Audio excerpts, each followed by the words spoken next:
North ఇండియాకి పరిమితం అవుతుంది అనుకున్నట్టు హైందవ శంకరం ఒక పెద్ద పెద్ద ప్రముఖులు ఎవ్వడూ లేడు అందులో. ఏ సినీ సెలబ్రిటీ లేరు, ఏ పవన్ కళ్యాణ్ లేరు, ఇంకొకళ్ళు లేరు. కేవలం హైందవ వ్యక్తులు నాయకులు మాట్లాడే ఉపన్యాసాలు, వాళ్ళు ఎవరు పెద్ద పాపులర్ కూడా కాదు, కానీ మేమందరం ఐక్యంగా ఉన్నామని తెలియజేయడం కోసం సొంత డబ్బులు పెట్టుకుని వచ్చారు రాష్ట్ర నలుమూలలో. ఇది ఆంధ్రప్రదేశ్ చరిత్రలోనే అతిపెద్ద విప్లవం, హిందువులలో అతిపెద్ద విప్లవం, ఎవ్వడూ ఊహించని విప్లవం. ఈవెన్ ఆ ఆర్గనైజర్లే షాక్ తిన్నారు. ఇంకా మాకు వెహికల్స్ ఏర్పాటు చేయలేకపోయారు మీరని చెప్పేసి అడిగిన వాళ్ళు బోల్డ్ అంతమంది ఉన్నారు. రోడ్ల మీద చిక్కుబడిపోయిన వాళ్ళు బోల్డ్ అంతమంది ఉన్నారు. మనం చూసాం ఆ రోజున. ఇది వచ్చింది చూసిన దగ్గర నుంచి కన్ను కుట్టిందనాల, ఈ ప్రయోజనం తాము ఓన్ చేసుకోవాలని ప్రయత్నిస్తున్నారనాల ఇది జరుగుతుంది.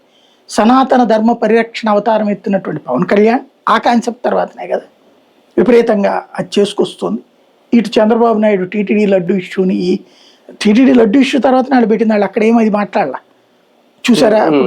వీళ్ళు దేవుడి మీదనే నమ్మకాన్ని కోల్పోయేలా చేసే ప్రయత్నం చేస్తున్నప్పుడు హిందుత్వం మీద నమ్మకాన్ని పెంచే కార్యక్రమాలు చేశారు హైందవ శాఖ.